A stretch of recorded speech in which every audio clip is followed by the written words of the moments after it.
En este capítulo, la legendaria NASA, la agencia espacial estadounidense. Desde su creación hasta sus míticas empresas en el espacio.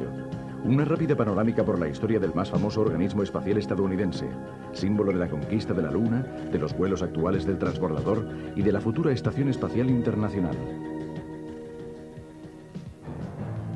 El capítulo de hoy está dedicado al organismo espacial estadounidense, la NASA, que he tenido la ocasión de conocer muy de cerca. Veremos cómo nació en el lejano 1915 y cómo se desarrolló, y naturalmente también reviviremos los grandes momentos de la época de oro. El camino que llevó al hombre a caminar sobre la Luna o a volar en el transbordador fue largo y estuvo lleno de obstáculos. Pero fue posible gracias a una regla muy valiosa y fundamental sin la cual no se puede obtener el éxito. Seleccionar a las personas según su capacidad y sus méritos.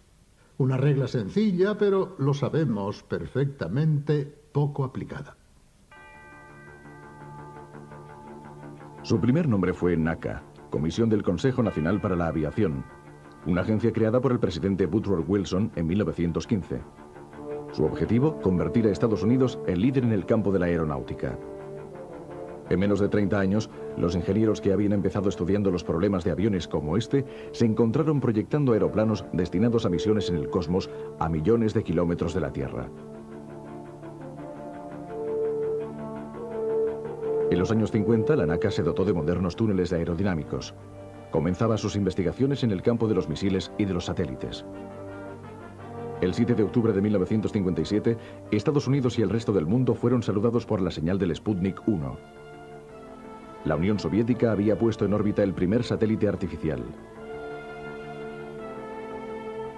A principios del año siguiente se puso en órbita el primer satélite estadounidense, el Explorer, y se descubrió una densa franja de radiaciones que rodeaba nuestro planeta. Pocos podían imaginar en aquellos tiempos que saldríamos de la delgada atmósfera que rodea nuestro planeta y que las ondas automáticas alcanzarían los confines del sistema solar.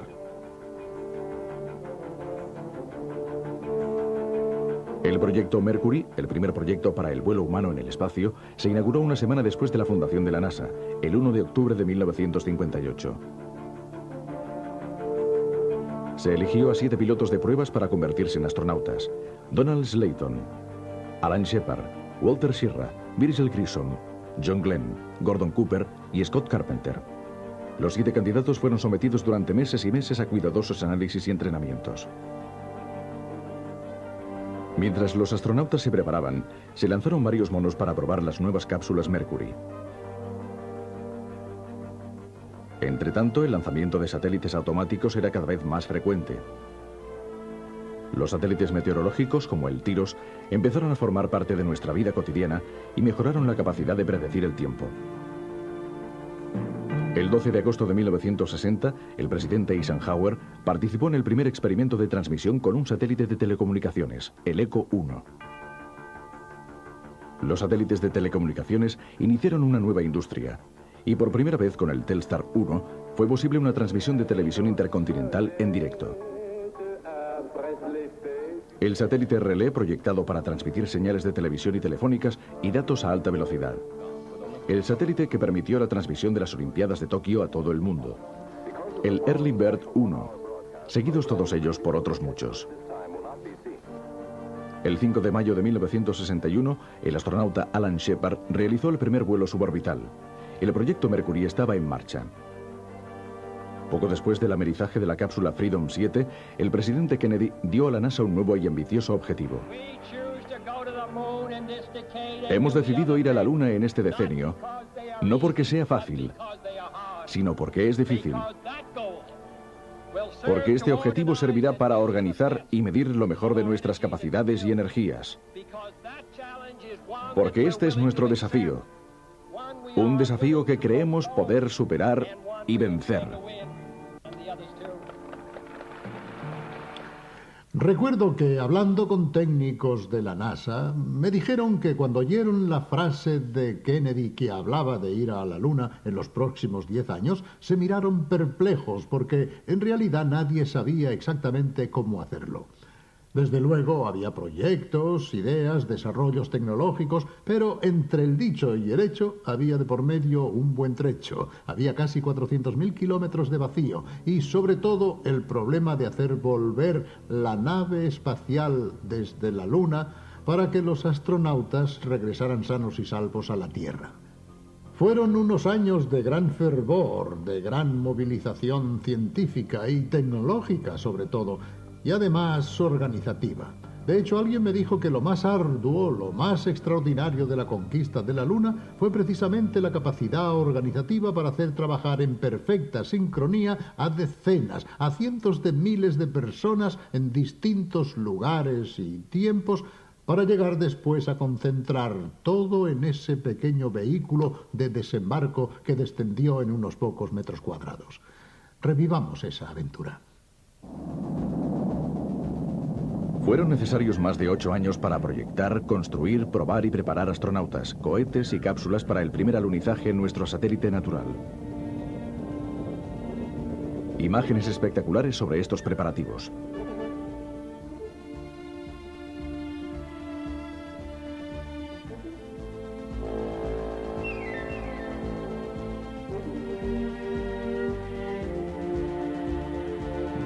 El gigantesco cohete Saturno V se ensambló en el Kennedy Space Center, en Florida. Todo lo relacionado con el Saturno V era enorme. El cohete, el edificio en el que había sido construido y el sistema de cadena para transportarlo hasta la rampa de lanzamiento. El Saturno V, totalmente cargado, tenía una altura superior a los 110 metros. Sus motores principales generaban 160 millones de caballos y las bombas inyectaban el combustible en los motores con la fuerza de 30 locomotoras diésel. Cuando el Saturno V se elevó de la rampa 39 para su vuelo inaugural, pesaba más de 2.800 toneladas.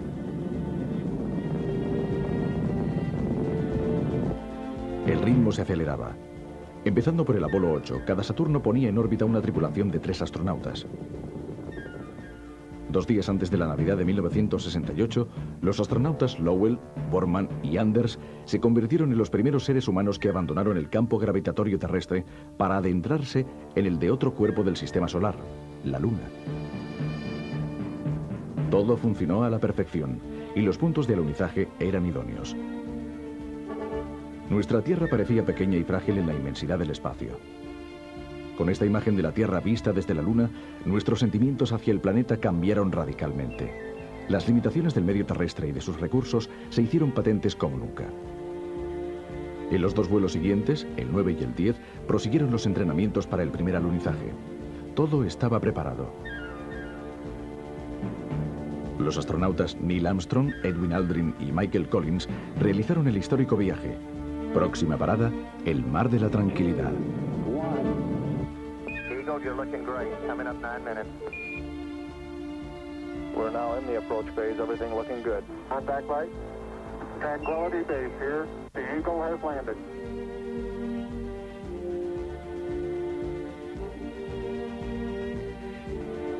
En Estados Unidos y en el mundo entero, los astronautas del Apolo 11 fueron recibidos como héroes.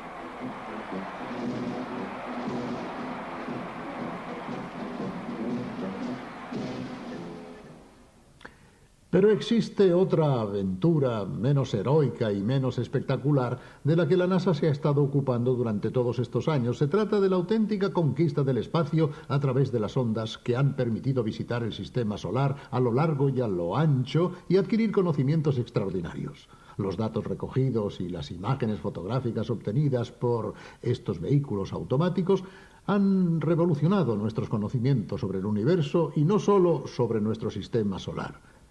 No había astronautas a bordo, no existía la emoción, ni el miedo, ni la incógnita de esos viajes llenos de peligros. Pero a bordo había unos instrumentos tan sofisticados que nos han permitido, con muchos menos riesgos y sobre todo con mucho menos dinero, llegar mucho más lejos y saber mucho más. Veamos. Antes, durante y después del proyecto Apolo, el programa de vuelos automáticos de la NASA permitió a los científicos comprender mejor la historia del sistema solar. Desde los primeros Explorer hasta la astronomía de los infrarrojos, 7 sondas Mariner volaron hacia Marte, Venus y Mercurio y transmitieron un caudal de datos y de imágenes. 10 sondas Pioneer cumplieron empresas parecidas, incluso un vuelo sobre Júpiter y el lanzamiento de una sonda hija en la atmósfera de Venus. El Pioneer 10 fue el primer objeto construido por el hombre que abandonó el sistema solar. Física de la atmósfera, astronomía, meteorología, geodesia... Estas son solo algunas de las decenas de disciplinas científicas estudiadas durante años por decenas de satélites de la clase Explorer. Cientos de cohetes han estudiado la atmósfera terrestre desde una altura superior a la que pueden alcanzar los globos, pero inferior a aquella en la que los satélites empiezan a ser más eficaces. Se han lanzado satélites para el estudio de la biología con el objeto de responder a preguntas tan sencillas como las siguientes. En ausencia de gravedad, ¿las células continúan dividiéndose? ¿De qué forma condiciona la ingravidez el crecimiento de las plantas? ¿La ingravidez y las radiaciones pueden representar serias amenazas para una larga permanencia del hombre en el cosmos? Seres vivos, desde plantas hasta primates, han sido puestos en órbita en satélites para realizar nuevos estudios biológicos. Además, también estaban los OGO, Orbital Geophysical Observatory, que se abrían como gigantescas libélulas, y los OSO, Orbital Solar Observatory, que estudiaban el Sol y su influencia en la Tierra. En los últimos decenios, los observatorios astronómicos orbitales de la NASA, como el Space Telescope, han cambiado radicalmente nuestra visión del universo. Ahora sabemos que el universo es dinámico y que está poblado por cuásares, agujeros negros y otros extraordinarios objetos, por fuerzas catastróficas que causan la muerte y el nacimiento de las estrellas, y por miles de millones de galaxias que giran en la inmensidad de los espacios cósmicos. La NASA ha observado la Tierra desde el espacio con los satélites de la serie Landsat. Cosechas, bosques, contaminación, todo puede ser fotografiado detalladamente para ayudarnos a gestionar con más cuidado los recursos terrestres.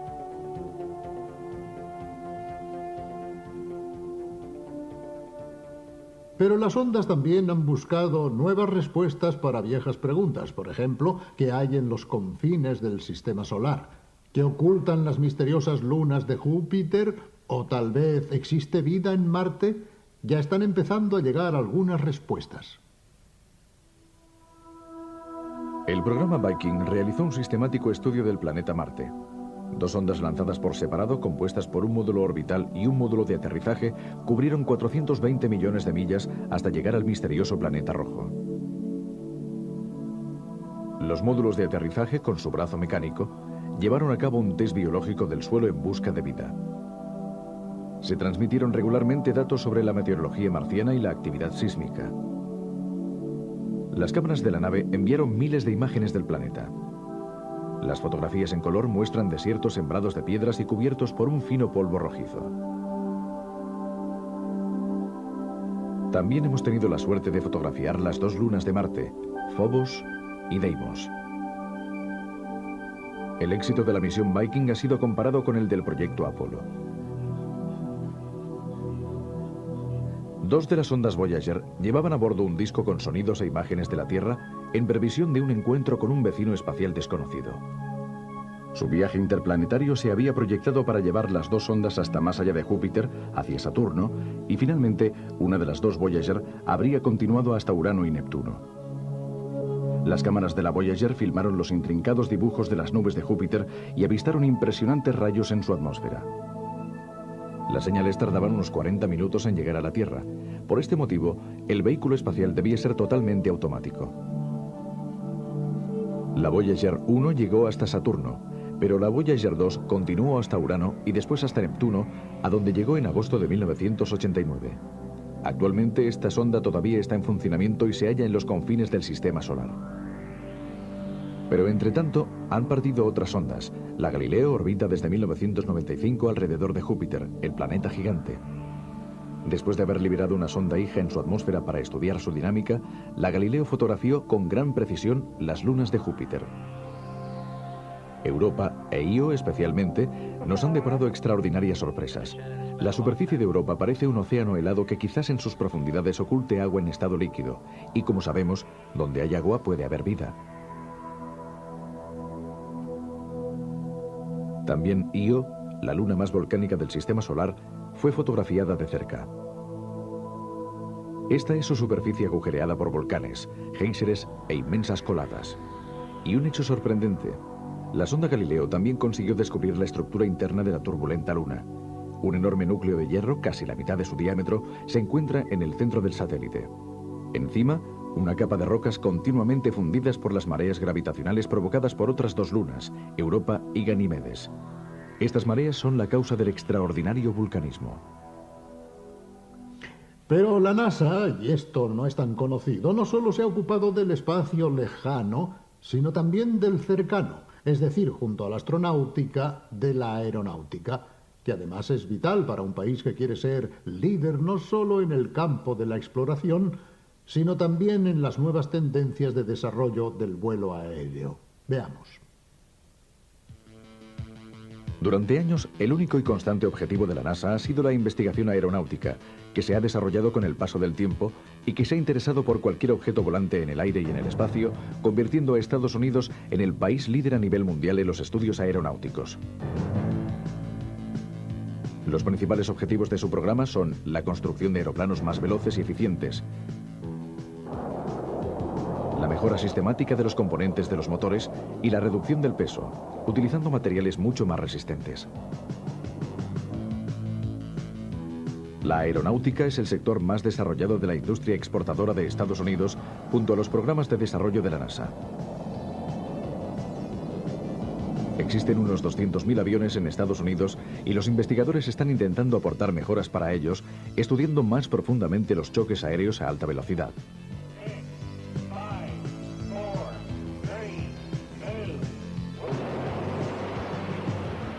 En los primeros viajes del hombre al espacio se utilizaban paracaídas para devolver a los astronautas a la Tierra.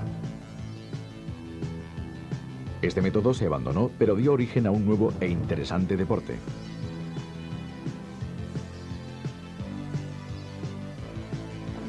Se han realizado muchos experimentos sobre el aterrizaje y el despegue de los aviones.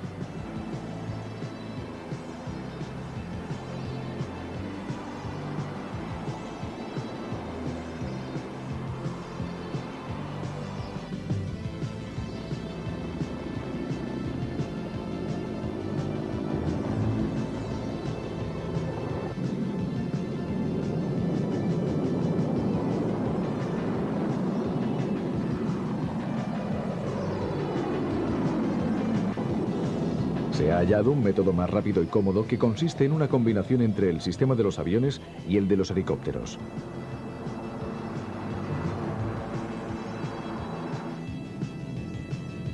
Se trata de una ala oblicua que reduce el rozamiento con el aire, cortándolo con el fuselaje.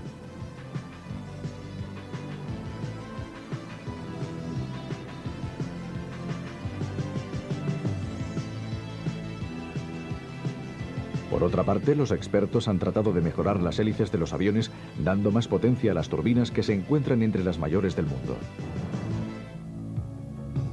A partir de las investigaciones aeronáuticas de la NASA, se ha desarrollado un programa completo sobre el espacio. El primer ejemplo fue el experimento de elevación de objetos volantes que se inició a comienzos de los años 60. La combinación de las pruebas efectuadas en los túneles aerodinámicos y las realizadas en vuelo real condujo al desarrollo del proyecto del transbordador reutilizable.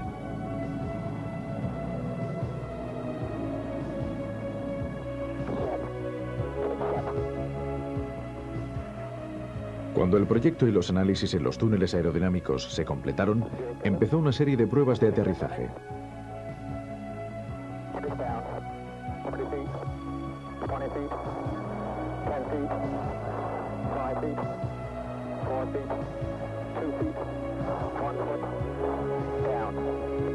Los análisis confirmaron que el transbordador podía aterrizar perfectamente como un gigantesco aeroplano.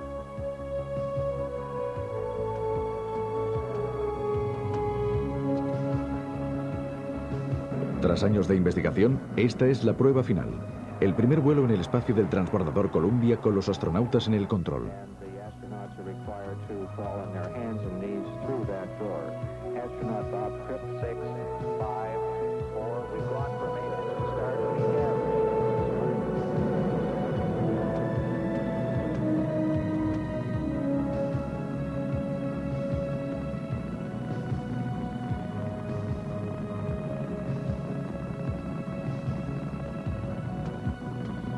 El Columbia obtuvo óptimos resultados y sobre todo demostró que el transporte en el espacio con el transbordador era posible.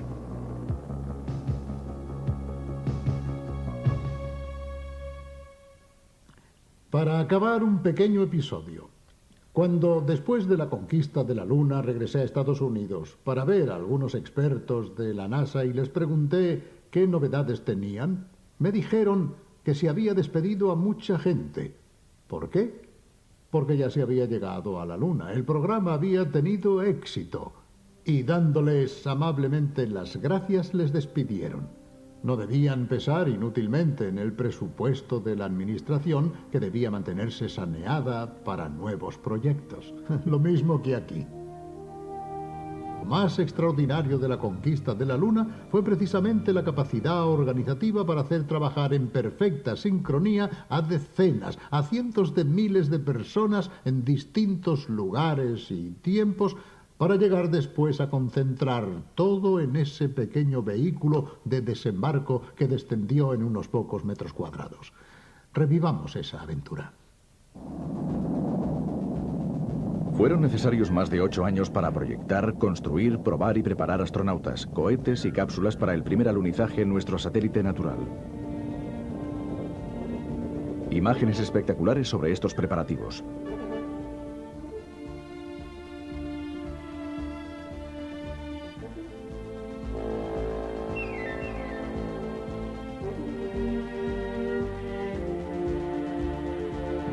El gigantesco cohete Saturno V se ensambló en el Kennedy Space Center, en Florida. Todo lo relacionado con el Saturno V era enorme.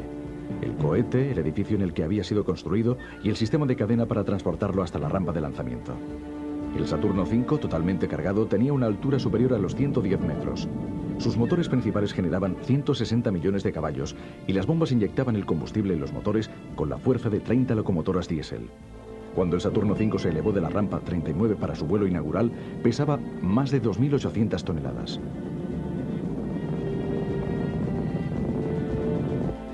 El ritmo se aceleraba. Empezando por el Apolo 8, cada Saturno ponía en órbita una tripulación de 3 astronautas. 2 días antes de la Navidad de 1968, los astronautas Lowell, Borman y Anders se convirtieron en los primeros seres humanos que abandonaron el campo gravitatorio terrestre para adentrarse en el de otro cuerpo del sistema solar, la Luna. Todo funcionó a la perfección y los puntos de alunizaje eran idóneos. Nuestra Tierra parecía pequeña y frágil en la inmensidad del espacio. Con esta imagen de la Tierra vista desde la Luna, nuestros sentimientos hacia el planeta cambiaron radicalmente. Las limitaciones del medio terrestre y de sus recursos se hicieron patentes como nunca. En los 2 vuelos siguientes, el 9 y el 10, prosiguieron los entrenamientos para el primer alunizaje. Todo estaba preparado. Los astronautas Neil Armstrong, Edwin Aldrin y Michael Collins realizaron el histórico viaje. Próxima parada, el Mar de la Tranquilidad. You're looking great. Coming up 9 minutes. We're now in the approach phase. Everything looking good. Contact light. Tranquility Base here. The Eagle has landed.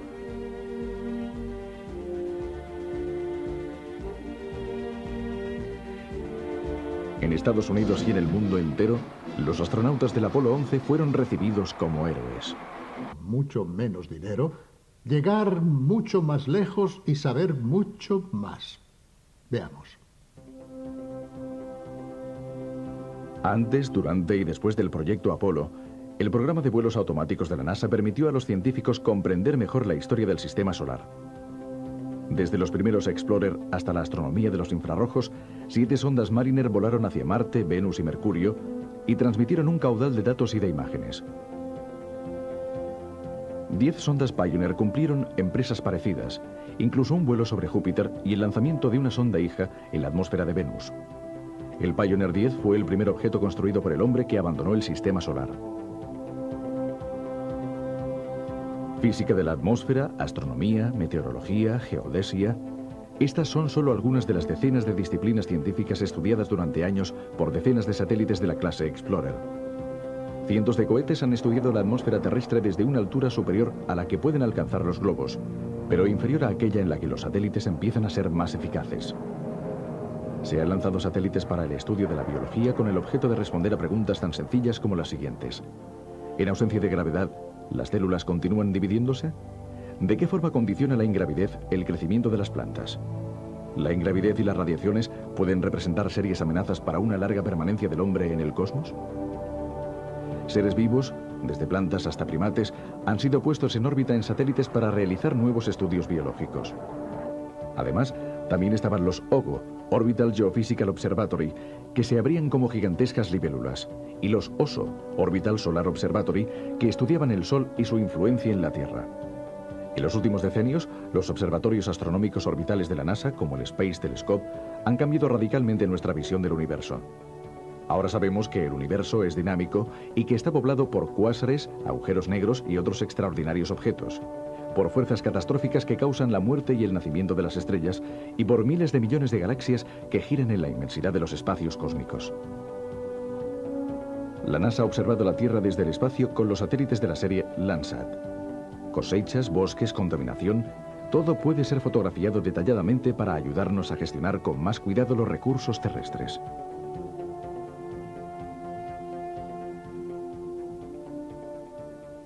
Pero las ondas también han buscado nuevas respuestas para viejas preguntas. Por ejemplo, ¿qué hay en los confines del sistema solar?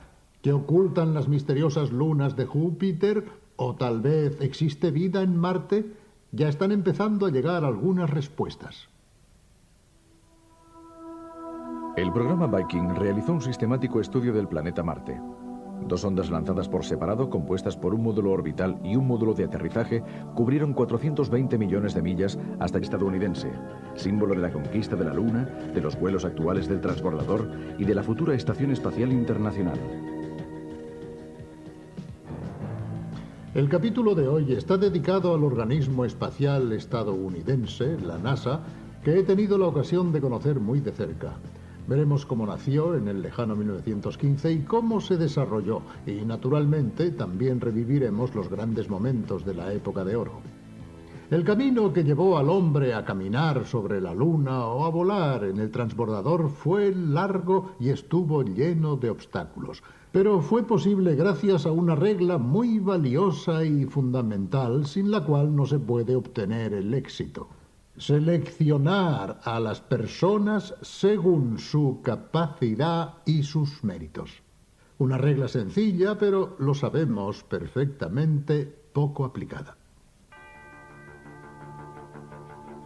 Su primer nombre fue NACA, Comisión del Consejo Nacional para la Aviación, una agencia creada por el presidente Woodrow Wilson en 1915. Su objetivo, convertir a Estados Unidos en líder en el campo de la aeronáutica. En menos de 30 años, los ingenieros que habían empezado estudiando los problemas de aviones como este, se encontraron proyectando aeroplanos destinados a misiones en el cosmos a millones de kilómetros de la Tierra. En los años 50, la NACA se dotó de modernos túneles aerodinámicos. Comenzaba sus investigaciones en el campo de los misiles y de los satélites. El 7 de octubre de 1957, Estados Unidos y el resto del mundo fueron saludados por la señal del Sputnik 1. La Unión Soviética había puesto en órbita el primer satélite artificial. A principios del año siguiente se puso en órbita el primer satélite estadounidense, el Explorer, y se descubrió una densa franja de radiaciones que rodeaba nuestro planeta. Pocos podían imaginar en aquellos tiempos que saldríamos de la delgada atmósfera que rodea nuestro planeta y que las ondas automáticas alcanzarían los confines del sistema solar.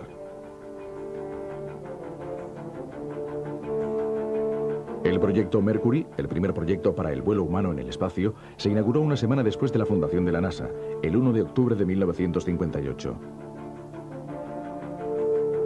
Se eligió a 7 pilotos de pruebas para convertirse en astronautas: Donald Slayton, Alan Shepard, Walter Schirra, Virgil Grissom, John Glenn, Gordon Cooper y Scott Carpenter. Los 7 candidatos fueron sometidos durante meses y meses a cuidadosos análisis y entrenamientos. Mientras los astronautas se preparaban, se lanzaron varios monos para probar las nuevas cápsulas Mercury. Entretanto, el lanzamiento de satélites automáticos era cada vez más frecuente. Los satélites meteorológicos, como el TIROS, empezaron a formar. En 1961, el astronauta Alan Shepard realizó el primer vuelo suborbital. El proyecto Mercury estaba en marcha. Poco después del amerizaje de la cápsula Freedom 7, el presidente Kennedy dio a la NASA un nuevo y ambicioso objetivo. Hemos decidido ir a la Luna en este decenio, no porque sea fácil, sino porque es difícil. Porque este objetivo servirá para organizar y medir lo mejor de nuestras capacidades y energías. Porque este es nuestro desafío. Un desafío que creemos poder superar y vencer. Recuerdo que, hablando con técnicos de la NASA, me dijeron que cuando oyeron la frase de Kennedy que hablaba de ir a la Luna en los próximos 10 años, se miraron perplejos porque en realidad nadie sabía exactamente cómo hacerlo. Desde luego había proyectos, ideas, desarrollos tecnológicos, pero entre el dicho y el hecho había de por medio un buen trecho. Había casi 400.000 kilómetros de vacío y, sobre todo, el problema de hacer volver la nave espacial desde la Luna para que los astronautas regresaran sanos y salvos a la Tierra. Fueron unos años de gran fervor, de gran movilización científica y tecnológica, sobre todo, y además organizativa. De hecho, alguien me dijo que lo más arduo, lo más extraordinario de la conquista de la Luna fue precisamente la capacidad organizativa para hacer trabajar en perfecta sincronía a decenas, a cientos de miles de personas en distintos lugares y tiempos para llegar después a concentrar todo en ese pequeño vehículo de desembarco que descendió en unos pocos metros cuadrados. Revivamos esa aventura. Fueron necesarios más de 8 años para proyectar, construir, probar y preparar astronautas, cohetes y cápsulas para el primer alunizaje en nuestro satélite natural. Imágenes espectaculares sobre estos preparativos.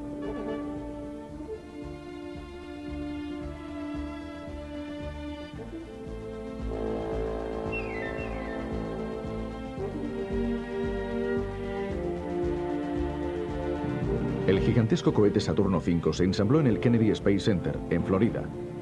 Todo lo relacionado con el Saturno V era enorme. El cohete, el edificio en el que había sido construido y el sistema de cadena para transportarlo hasta la rampa de lanzamiento. El Saturno V, totalmente cargado, tenía una altura superior a los 110 metros.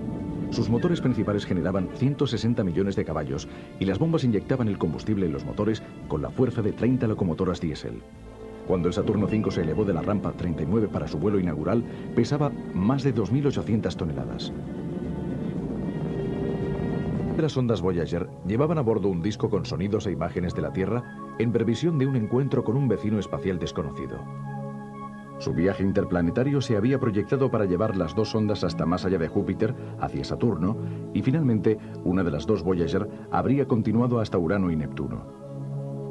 Las cámaras de la Voyager filmaron los intrincados dibujos de las nubes de Júpiter y avistaron impresionantes rayos en su atmósfera. Las señales tardaban unos 40 minutos en llegar a la Tierra. Por este motivo, el vehículo espacial debía ser totalmente automático.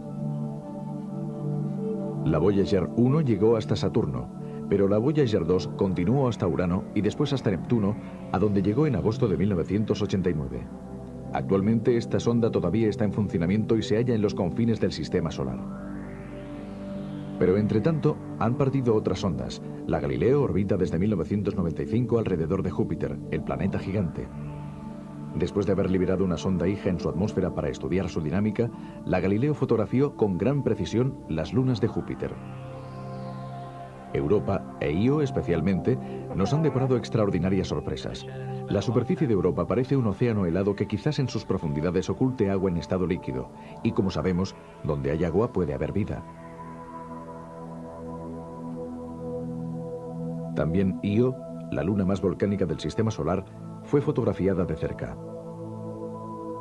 Esta es su superficie agujereada por volcanes, géiseres e inmensas coladas. Y un hecho sorprendente, la sonda Galileo también consiguió descubrir la estructura interna de la turbulenta luna. Un enorme núcleo de hierro, casi la mitad de su diámetro, se encuentra en el centro del satélite. Encima, una capa de rocas continuamente fundidas por las mareas gravitacionales provocadas por otras dos lunas, Europa y Ganímedes. Estas mareas son la causa del extraordinario vulcanismo. Pero la NASA, y esto no es tan conocido, no solo se ha ocupado del espacio lejano, sino también del cercano, es decir, junto a la astronáutica, de la aeronáutica, que además es vital para un país que quiere ser líder no solo en el campo de la exploración, sino también en las nuevas tendencias de desarrollo del vuelo aéreo. Veamos.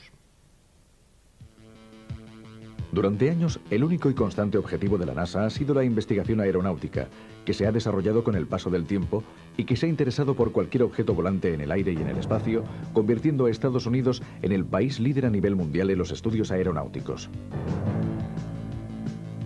Los principales objetivos de su programa son la construcción de aeroplanos más veloces y eficientes,